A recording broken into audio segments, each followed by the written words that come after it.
C'est un privilège de servir le Seigneur. C'est un privilège de croire en lui. Un privilège de le connaître personnellement. Cela me rappelle hier, j'ai acheté une petite chose dans un magasin à Krefeld. Il y avait là un jeune homme sympathique et il n'y avait personne d'autre, juste une vendeuse. Et je lui ai demandé par-dessus le comptoir, avez-vous déjà eu une expérience personnelle avec Dieu? Et je l'ai fait ainsi du fond du cœur. Et il m'a regardé et a dit non, pas encore. J'ai dit mais cela peut encore arriver. Et voyons ce que Dieu fait, ce que Dieu fera. D'une manière ou d'une autre. Et à un moment donné, Dieu appellera les derniers à sortir. Nous ne savons pas où ils sont, mais Dieu connaît les siens. Et pour autant que les siens soient sauvés, ils le connaîtront aussi. Sentons-nous bien en présence de Dieu. Remercions-le pour chaque parole qui nous est adressée, pour toutes les bénédictions qu'il a déjà accordées et pour ce qui va encore arriver. Vous savez bien que dans le passé, j'étais un prédicateur très rapide. Je deviens de plus en plus lent. Non pas parce que je vieillis, les chanteurs ont d'ailleurs interprété un beau chant. Tout ne reste pas ainsi pour le jeune. On se dirige aussi vers la vieillesse. Et même les plus jeunes d'entre nous remarquent qu'ils vieillissent. Ceux qui ont aujourd'hui 18 ans repensent à ce que c'était quand ils avaient 14 ans. Ceux qui ont 14 ans à ce que c'était quand l'école a commencé, et ceux qui ont 30 ans aussi. Chacun repense au passé, et nous avons tous une croissance terrestre et nous espérons aussi avoir une croissance spirituelle. Et l'espérance bienheureuse que nous portons tous en nous, nous qui sommes devenus croyants, n'est-elle pas celle d'être bientôt délivrés de ce corps, d'en être retirés et d'être jeunes dans un corps ressuscité dans lequel nous ne pourrons plus jamais être fatigués, malades ou quoi que ce soit d'autre, mais resterons pour l'éternité tels que nous sommes. Il n'y aura alors plus de vieillissement, plus de maladie. Ne vous en réjouissez-vous pas? Surtout nous qui vieillissons, quand tout ne fonctionne déjà plus tout à fait, que les membres ne bougent plus aussi souplement. Gardons toujours à l'esprit que notre Seigneur vient bientôt et que le matin glorieux se lèvera alors pour nous aussi. Et ce jour ne prendra jamais fin. Le Seigneur lui-même brillera comme le soleil et essuiera alors toutes les larmes de nos yeux. Je voudrais m'associer à la parole lue, me joindre à cette parole, puis passer aux prophètes et au Nouveau Testament. Nous avons entendu dans le psaume 34. Psaume 34. Je louerai le Seigneur en tout temps. Sa louange sera toujours dans ma bouche. Ce verset est en réalité une épreuve pour nous tous. Nous pensons à la parole de l'apôtre Paul. Remerciez Dieu en toutes choses, en toutes circonstances, car c'est ainsi que Dieu le veut. 1 Thessaloniciens 5, verset 18. Et combien de fois est-ce difficile pour moi et peut-être pour nous tous, lorsque des épreuves s'abattent sur nous, lorsque viennent des jours qui ne nous plaisent pas, lorsque beaucoup de choses désagréables, injustes et tout ce qui peut y être associé s'abattent sur nous, nous ne nous sentons alors pas du tout à l'aise, surtout lorsque l'injustice prend le dessus. Quand elle prend le dessus chez les autres et dans le monde, cela ne nous dérange pas tant que ça. Mais quand cela nous touche, quand nous sommes entraînés dans des situations où nous sentons que l'injustice s'abat sur nous, sur nous, alors la situation est tout autre. On supporte plus facilement les fardeaux des autres que les siens et on juge et surmonte mieux les épreuves des autres que les siennes. Mais laissons cette parole parler à mon cœur et au cœur de chacun. Je louerai le Seigneur en tout temps. Sa louange sera toujours dans ma bouche. Car ce ne sont pas les hommes que nous devons louer, mais le Seigneur. Et le Seigneur ne nous a pas infligé de souffrance dans les situations difficiles. Il a été notre consolation, notre confiance, notre secours. Et ainsi, même dans les situations difficiles, nous pouvons rendre gloire à notre Seigneur, même si la douleur peut remplir notre cœur. Puis il est écrit que mon âme se glorifie dans le Seigneur, verset 3, que les humbles l'entendent et se réjouissent. Les autres ne viendront pas là où le nom du Seigneur est glorifié, mais les humbles, ceux qui se sont vraiment humiliés devant Dieu, car il est écrit, Dieu résiste aux orgueilleux, mais il fait grâce aux humbles. Un homme doit d'abord se soumettre à la main, se soumettre sous la main puissante de Dieu. Il doit reconnaître Dieu. Il doit respecter le plan de Dieu pour l'humanité et se soumettre ainsi sous la main puissante de Dieu, afin que le Seigneur puisse le sortir de la poussière et le placer sur un fond de roc. Et quand cela se produit, alors il y a des chants de louange, alors il y a de la joie, alors il y a la paix dans notre cœur. Et comme il est écrit, que les humbles l'entendent et se réjouissent quand le Seigneur est loué de tout cœur et de toute l'âme. Soyez donc tout à fait honnête avec vous-même. Dans toutes les épreuves qui peuvent nous arriver, il ne faut pas que Satan puisse en plus nous monter contre le Seigneur.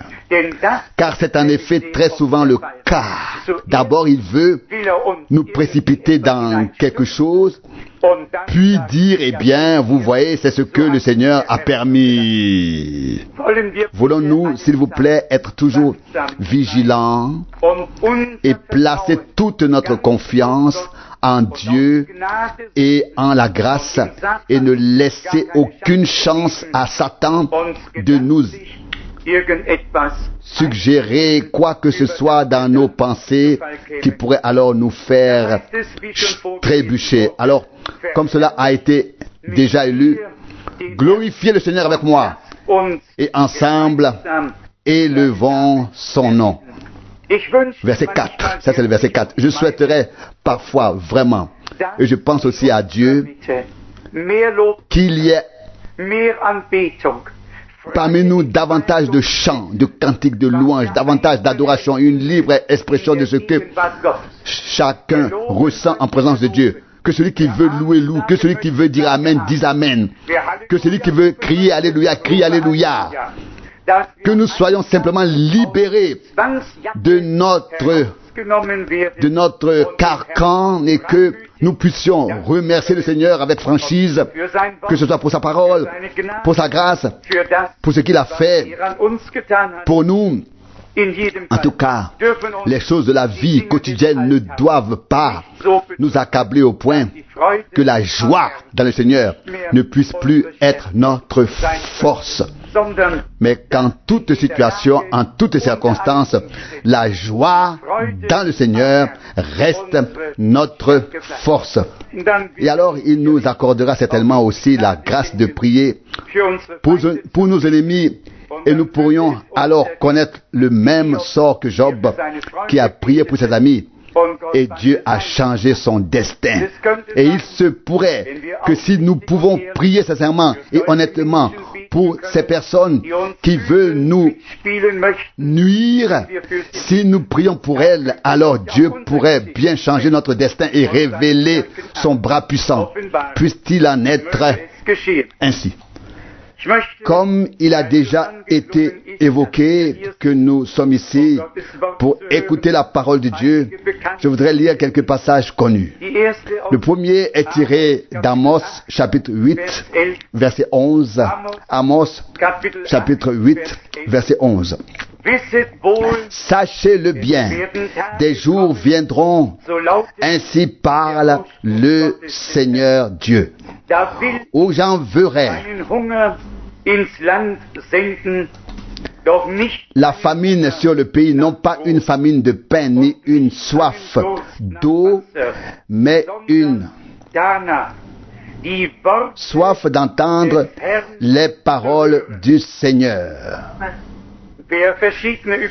Si vous disposez de différentes traductions, vous y trouverez l'expression pour écouter les instructions de Dieu le Seigneur, pour écouter les révélations de Dieu le Seigneur. Il existe différentes traductions, mais elles expriment toutes le même sens. En ces jours et ces temps décisifs qui revêtent une importance dans l'histoire du salut, il ne s'agit pas seulement que quelqu'un lise quelques passages de Matthieu 13 ou de Marc 12 ou de Luc 24, puis donne son commentaire à ce sujet. En ces temps décisifs auxquels nous sommes parvenus, il faut rechercher et trouver les passages correspondants qui étaient destinés au peuple de Dieu, afin que nous aussi, nous puissions découvrir dans la parole les promesses qui nous appartiennent, y croire et ensuite les vivre. C'est ce qui distingue en réalité l'Église du Dieu vivant de toutes les autres confessions. Et nous affirmons ici, en toute humilité, que la sainte parole de Dieu nous a été révélée par le Saint-Esprit. Ce ne sont pas des hommes qui ont interprété ou diffusé leurs opinions. Nous avons entendu la sainte parole de Dieu et elle nous a été véritablement révélée par le Saint-Esprit dans son contexte et sa signification. C'est ce que nous déclarons avec reconnaissance devant le Dieu Tout-Puissant. Ainsi, lorsqu'il est écrit ici que viendront des jours où Dieu enverra une faim sur le pays. Non pas une faim de pain ou d'eau, mais une faim d'entendre les paroles, les instructions, les révélations de Dieu le Seigneur. C'est pourquoi nous sommes ici aujourd'hui de différents pays et nations. L'avons-nous compris? Car nous vivons en ces jours où Dieu a envoyé cette fin. C'est vraiment le temps dont les prophètes ont parlé autrefois. Il y a eu des périodes particulières dans l'histoire du salut, tout comme il y a eu des périodes particulières dans l'histoire de l'humanité. Et puis nous avons des personnes qui se distinguent particulièrement dans cette histoire de l'humanité, qu'ils aient été rois, empereurs, chefs militaires, scientifiques ou quoi que ce soit d'autre. Il y a des personnes qui se distinguent au sein de l'humanité. Puis, dans l'histoire du salut, nous avons des hommes de Dieu dans l'Ancien et le Nouveau Testament qui se distinguent tout simplement. Tout le monde n'était pas Abraham, tout le monde n'était pas Moïse, tout le monde n'était pas Élie, tout le monde n'était pas Paul, tout le monde n'était pas Pierre ou Jean. Mais Dieu avait des hommes qui se sont tout simplement distingués au sein de l'histoire du salut. Et c'étaient des hommes qui avaient conscience d'une vocation divine, d'un appel divin, qui ne se sont pas contentés de prêcher, mais à travers lesquels Dieu lui-même pouvait parler, à travers lesquels Dieu pouvait agir, à travers lesquels il pouvait mettre tout à jour dans son royaume. Et nous croyons que Dieu agit aujourd'hui de la même manière qu'il l'a toujours fait.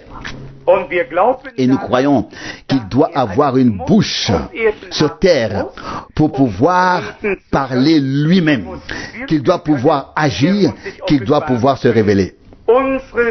Notre désir est que de plus en plus Dieu puisse se révéler. Tous les prophètes n'étaient pas de grands hommes, mais si Dieu les avait appelés, à cela je pense notamment à Amos, dont nous venons de lire le passage à travers lequel Dieu a parlé. Il prononce au chapitre 7 une parole très significative. Amos, chapitre 7, verset 12, un beau contexte. Il est dit ici, dans Amos 7, verset 12, alors Amatsia dit à Amos, voyant, lève-toi, fuis au pays de Juda, mange là-bas ton pain et prophétise là-bas. Verset 13, mais à Bethel, tu ne dois plus te présenter comme prophète, car Bethel est un sanctuaire royal et une résidence royale.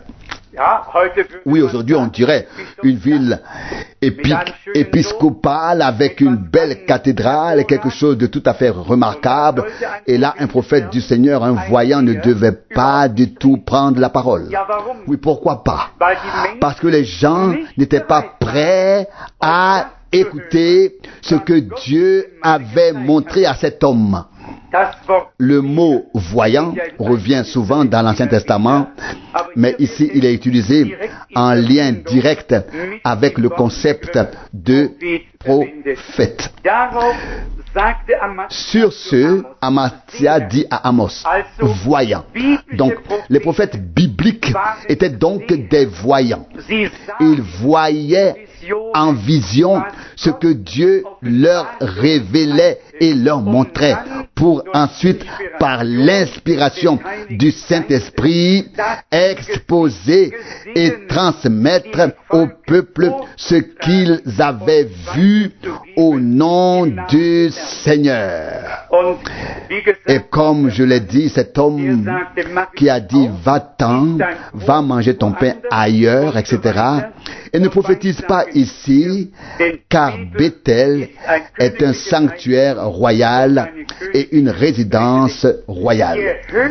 Plus les hommes se croient supérieurs, plus ils se trouvent importants, ou plus l'association à laquelle ils appartiennent est importante, plus grand est le danger de rejeter la simplicité de Dieu et de ne pas comprendre du tout que c'est Dieu qui leur veut du bien. Et il faut encore ajouter ceci. Tant que Dieu parle encore et envoie des prophètes matin et soir, tôt et tard, il ne nous a pas encore abandonnés. Alors il a encore de la miséricorde pour nous. Alors il nous veut encore du bien. Alors il y a encore de l'espoir pour nous. L'avons-nous compris? Ainsi, dans l'Ancien Testament, Dieu a envoyé ses serviteurs matin et soir. Comme il est écrit à un endroit frappé par l'intermédiaire des prophètes. C'est ce qui est écrit littéralement. Et qu'est-ce que c'était? les hommes n'ont pas compris à quel point Dieu leur veut du bien, qu'il leur envoie encore un homme, un voyant, afin de pouvoir leur parler par son intermédiaire directement. Il y a ce passage dans le Nouveau Testament, Dieu nous a visités avec miséricorde. Et à ce propos, il appelait Jésus en son temps un prophète. Luc 7, verset 16. Mes chers amis, il était prophète, il était sacrificateur, il était médiateur, il est encore aujourd'hui intercesseur, et ainsi de suite. Mais il est plus qu'un prophète. Il est le roi des rois et le Seigneur des seigneurs. Lui qui était dans la gloire l'a laissé là-bas. Il s'est dépouillé de sa gloire, il l'a laissé là-bas et est venu vers nous afin que nous ayons la possibilité de venir à lui. Je continue la lecture à partir du verset 14. Verset 14. Alors Amos répondit à Amatsia, je ne suis pas prophète.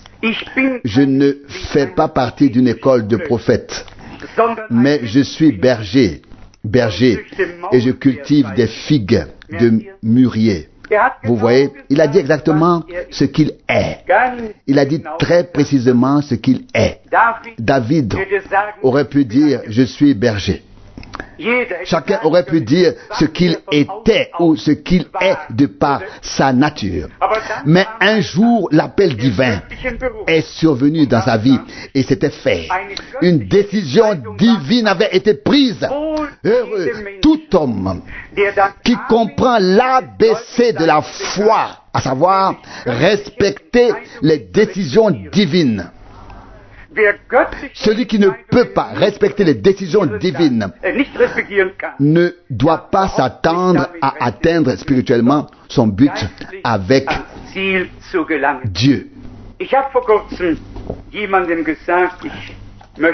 J'ai récemment dit à quelqu'un, je ne veux pas être trop précis, mais j'ai tout de même réussi à le dire.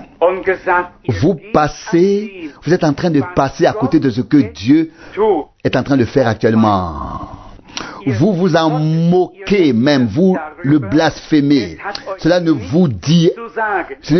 n'a rien à vous dire. Et j'ai ensuite ajouté cette phrase, vous méprisez ce que Dieu fait. Vous êtes contempteur de ce que Dieu fait. Vous méprisez ce que Dieu fait actuellement et vous vous êtes retrouvé dans une forme de piété qui ne porte en elle aucune vie divine. Mes chers amis, ce n'était pas un jugement. C'était seulement une évaluation fondée sur la parole de Dieu. Car il est encore écrit, l'homme spirituel juge tout avec justesse et n'est jugé par personne avec justesse. C'est ce qu'écrit Paul aux Corinthiens. 1 Corinthiens 2, verset 15. Nous avons ici un homme de Dieu. En ce qui le concernait, il pouvait dire, alors Amos répondit à Amatsia, je ne suis pas prophète, je ne fais pas partie d'une école de prophètes, mais je suis berger et je cultive des figues de mûrier. Voici maintenant la justification au verset 15. Amos 7, verset 15. Mais, verset 15. Le Seigneur m'a arraché du milieu de mon troupeau et le Seigneur m'a ordonné. Amen. Mais le Seigneur, le Seigneur parle pas lui-même, pas de son propre chef. Il a dit qui il était. Il était berger, cultivateur de mûrier, etc. Et puis vient la justification. Mais le Seigneur m'a arraché du milieu de mon troupeau. Oh, je pense en effet en ce moment à Élisée, qui avait devant lui 12 paires de bœufs. Et il y a vraiment jusqu'à ce jour des hommes qui suivent les bœufs sans comprendre qu'un prophète a été dans le pays. Et ils marchent et ils labourent et ils marchent et ils labourent et ils ne comprennent pas. Peu importe qu'il y ait 2 paires de bœufs ou 12. Mais ils marchent derrière les bœufs sans comprendre ce que Dieu a fait dans le pays. Ce n'est qu'alors, quand le jour est venu et que soudain quelque chose a été transmis, Le manteau, vous savez bien ce qui s'est passé là. Qu'à cet instant, c'était fini. Les bœufs restaient des bœufs. Oui, ils ont même tous été abattus et c'est très bien ainsi car on ne peut plus jamais revenir en arrière pour courir à nouveau après les bœufs. La vaisselle a servi à faire du feu. Elle a bien brûlé. Les bœufs ont été mangés après avoir été bien braisés. Et déjà, les choses anciennes étaient passées. Quelque chose de nouveau a fait nouveau. Quelque chose de tout à fait nouveau commençait. Et on ne pouvait plus revenir aux choses anciennes. Mes chers amis, quand Dieu nous appelle, quand il vient sur nous, quand sa puissance se révèle à nous, alors tous les ponts sont rompus. Il n'y a plus de retour en arrière, seulement un aller de l'avant avec Dieu à partir de ce jour-là. L'avons-nous tous compris que Dieu nous accorde vraiment sa grâce. La parole continue ainsi, mais le Seigneur m'a arraché du milieu du troupeau et le Seigneur m'a donné des ordres.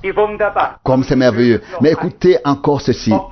Bien que le Seigneur ait appelé, donné des ordres et envoyé, Amasa a dit, pas ici. Non, pas ici. Tu ne dois rien proclamer ici au nom du Seigneur. Lève-toi et va-t'en. Remarquons-nous ce qui importe. Ce qui importe, c'est le moment précis. Et maintenant, nous vivons bien maintenant. Nous ne vivions pas à l'époque de Amatzia, ni à d'autres époques. Nous vivons maintenant. Et ce qui importe maintenant, c'est d'accepter et d'écouter maintenant, d'accueillir, de recevoir ce que le Seigneur a à dire aujourd'hui à l'Église par l'Esprit et par la parole. Il est toujours facile d'embellir les tombes des prophètes et alors le Seigneur nous dit en face, vos pères les y ont mis. Il faut donc veiller à ne pas marcher sur les traces de ceux qui ont rejeté la parole, mais à trouver et à embrasser la voie des justes, à en remercier le Seigneur, puis à la suivre. Mais cela va encore plus loin, verset 16, Amos 7. Et maintenant, écoute la parole du Seigneur. Parce que tu dis que je ne dois pas me présenter comme prophète contre Israël et ne pas prêcher contre la maison d'Isaac. Verset 17, c'est pourquoi le Seigneur a dit, ta femme deviendra une prostituée dans la ville, tes fils et tes filles tomberont par l'épée. Et ton terrain sera partagé au cordeau. Mais toi, tu mourras dans un pays impur et Israël sera amené en captivité loin de son pays. Une parole très grave. Vous savez, dans les Écritures, la parole prophétique emploie parfois des images telles que femme ou épouse, mais lorsqu'il s'agit de ceux qui se détournent, elle parle d'apostats et même de prostituées pour désigner l'infidélité spirituelle, différentes choses. Je n'ai pas inventé ces termes, ils sont écrits dans la Bible et Dieu veut ainsi mettre en évidence l'infidélité. Il n'a pas seulement forgé un terme dur, il a voulu nous montrer à quel point la situation est grave lorsqu'on se livre à la fornication spirituelle, à l'adultère spirituel. Il a voulu nous faire comprendre la gravité de la situation afin que nous la saisissions.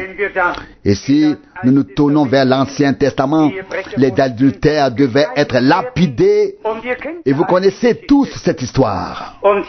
Et ici, quelque chose de très grave a été annoncé à cet Amatzia. Et pourquoi cet homme Amatzia? Et pourquoi?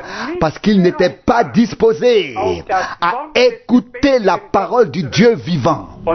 Et je vous le dis aujourd'hui, celui qui maintenant n'est pas disposé à écouter la parole du Dieu vivant en ces jours, si ira vers la prostituée, il ira vers le mélange, vers la prostitution. Il continuera à se livrer à la prostitution spirituelle, peut-être sous une autre forme, mais il n'arrivera pas à la proclamation claire et véritable de la parole de Dieu, car on n'y parvient que par le chemin tracé et déterminé par Dieu, pas par son propre chemin, et encore moins si l'on rejette les hommes de Dieu.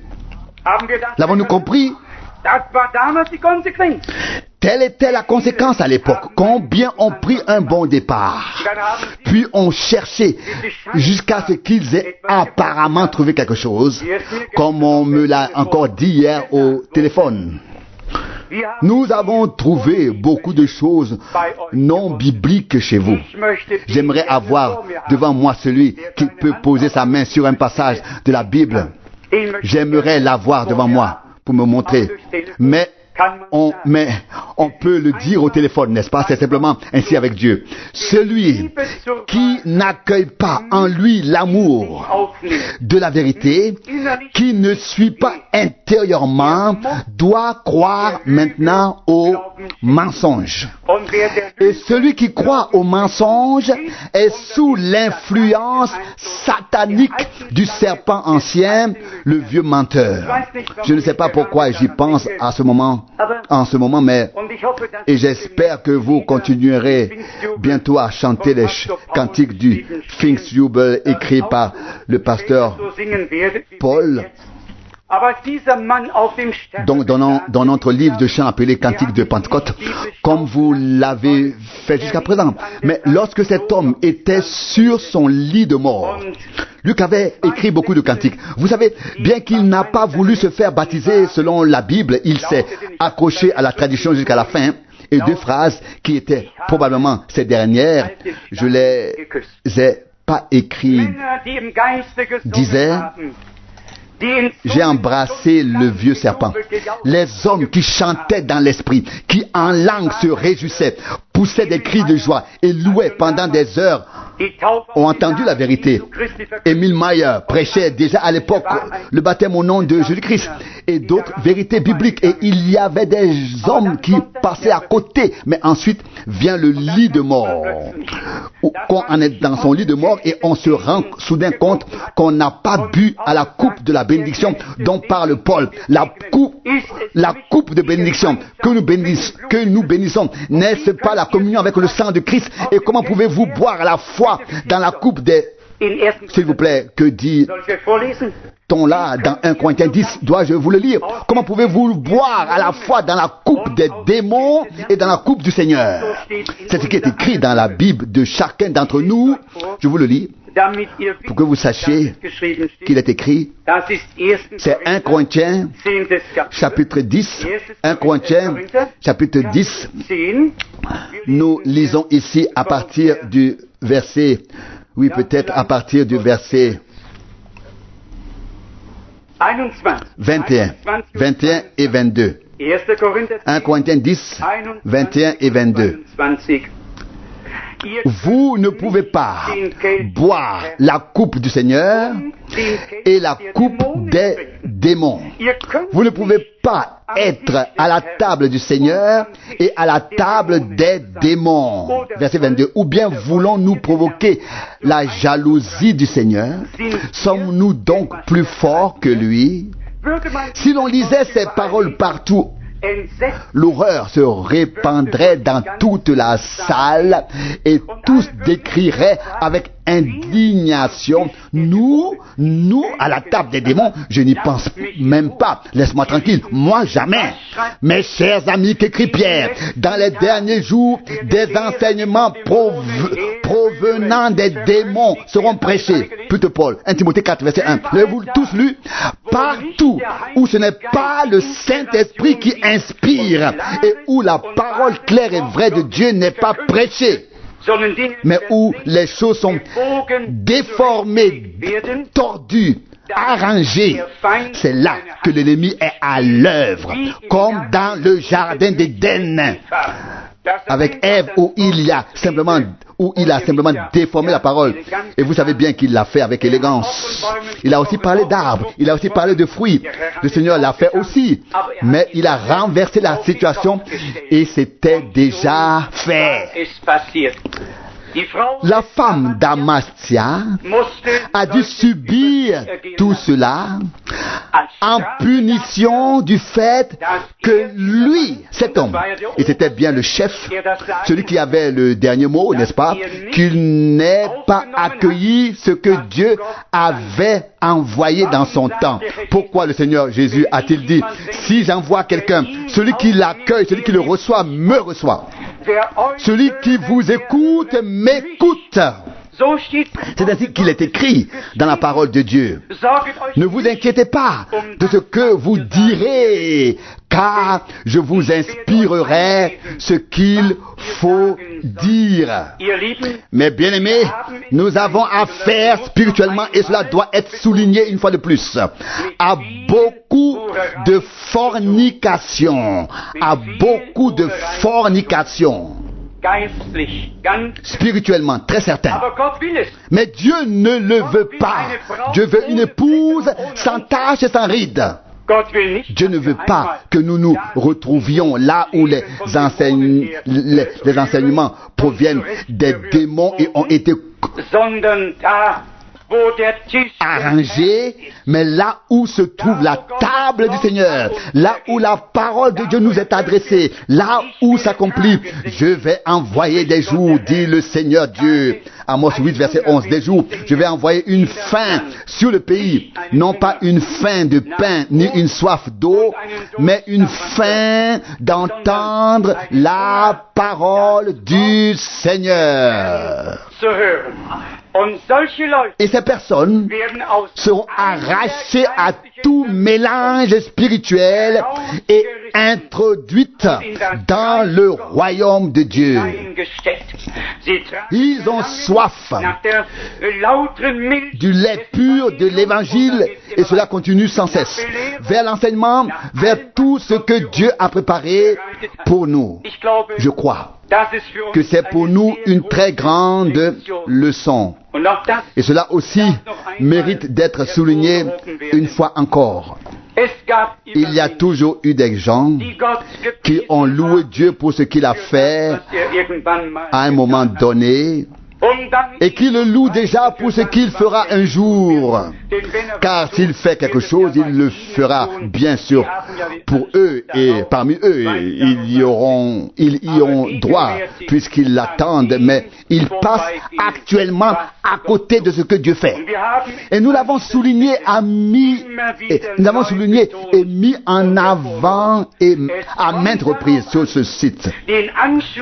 Ce qui importe maintenant, c'est de se connecter à l'action divine et de suivre ensuite de tout son cœur ce que Dieu fait. Je n'ai pas l'intention de faire une comparaison. Je ne suis ni prophète, ni cultivateur de mûrier, ni aucun autre agriculteur. Je ne suis en réalité rien du tout. Et il ne faut pas longtemps pour le comprendre. Mais une chose, nous pouvons le dire. Nous avons reçu la parole de notre Seigneur. Et nous portons un trésor divin dans des vases d'argile. Et pas seulement moi seul, mais nous tous qui avons entendu la parole de Dieu en ces jours-ci de la bouche du Seigneur. Vous savez bien que du temps de Moïse, le Seigneur lui a dit, tu seras le Dieu d'Aaron et il sera ton prophète. Ce serait un sacré coup de théâtre. Si quelqu'un disait cela aujourd'hui, les gens voudraient s'enfuir en disant, attendez un peu, cet homme va bien trop loin. Mais c'est là que réside en réalité la transmission exacte de la parole reçue de Dieu. C'est en cela que réside la transmission exacte de la parole reçue de Dieu. Je ne sais pas si je l'ai lu ici, mais nous pouvons le lire rapidement et cela nous amènera déjà à la conclusion. Il est dit ici dans Exode au chapitre 4, vous connaissez tous l'appel du prophète Moïse, qui était auparavant aussi un berger. Il faisait paître le troupeau de son beau-père, le Madianite, Jéthro. Mais le Seigneur l'a fait sortir de là. Il y a eu un jour de l'appel divin dans sa vie. Puis est venu l'ordre divin, le mandat divin. En tout cas, nous y lisons d'abord les deux signes, puis à partir du verset 10, une autre conversation entre le Seigneur et Moïse. Et puis à partir du verset 15, il est dit, Exode 4, verset 15. Exode 4, verset 15.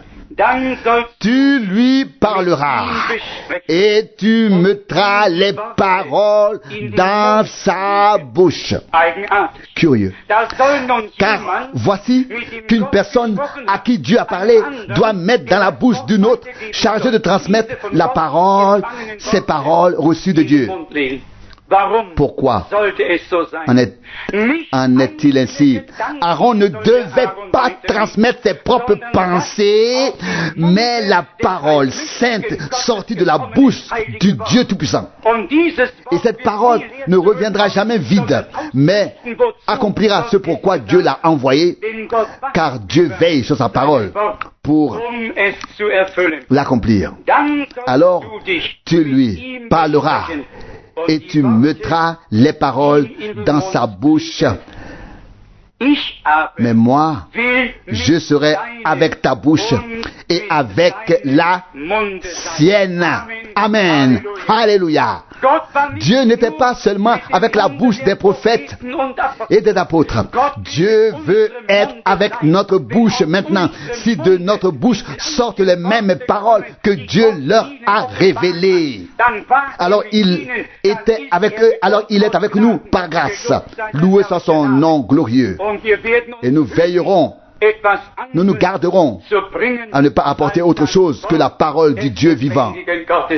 Je me réjouis que le Seigneur nous ait jugés dignes de recevoir sa parole précieuse et sainte, dans la foi, de la garder et de la mettre à cœur.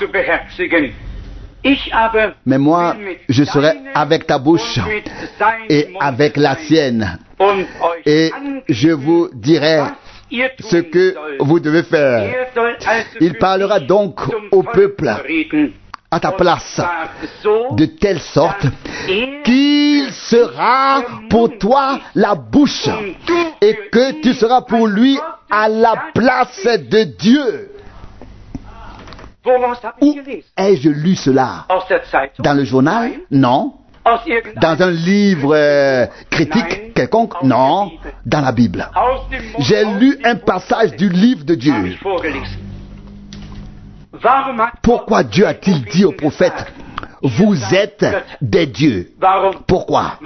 Parce qu'ils ont reçu en eux la substance divine de la parole et sont devenus participants de la nature divine. Dieu ne veut pas de fantaisistes qui fantasment sur sa parole. Il veut faire de nous des participants à sa nature divine. Et c'est pourquoi nous devons naître de nouveau par la semence de la parole de Dieu qui est vivante et par l'esprit qui la rend vivante.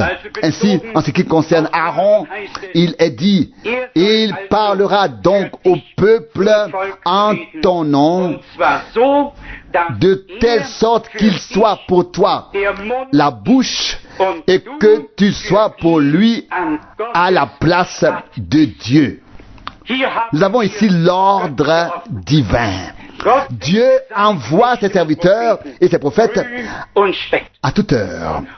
Peu importe qu'ils aient auparavant été bergers, cultivateurs de mûriers, gardiens de troupeaux ou agriculteurs.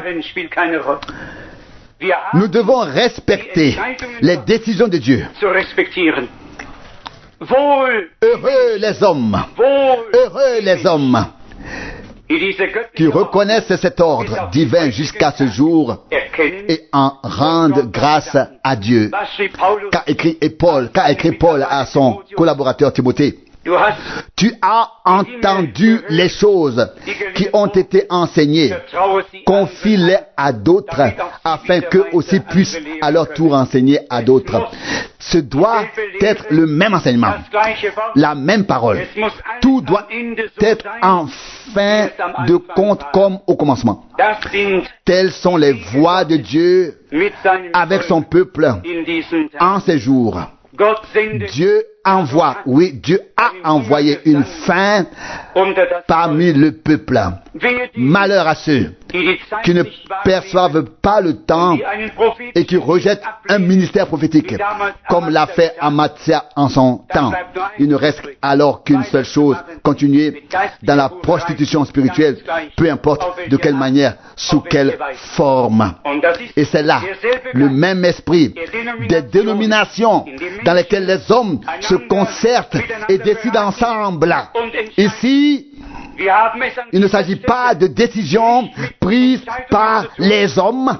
Ici, nous devons respecter les décisions divines et nous le faisons de tout notre cœur et de toute notre âme. Sa parole est notre parole, sa vie est notre vie. Ces décisions sont nos décisions. Rien ne peut nous séparer de l'amour de Dieu qui est en Jésus-Christ, notre Seigneur. Nous vivons à une époque prophétique. Il fallait une réprimande ainsi que l'enseignement divin et la révélation de tous les mystères. Et c'est ainsi que le Seigneur nous l'a accordé par grâce. Remercions-le de tout cœur pour cela.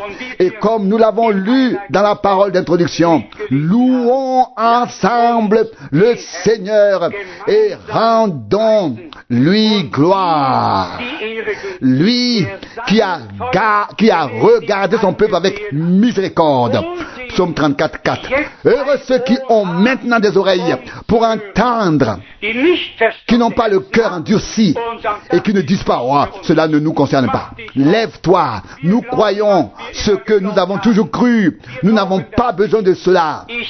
Je vous prie de prendre ce qui est écrit ici dans la parole comme un avertissement à emporter avec vous.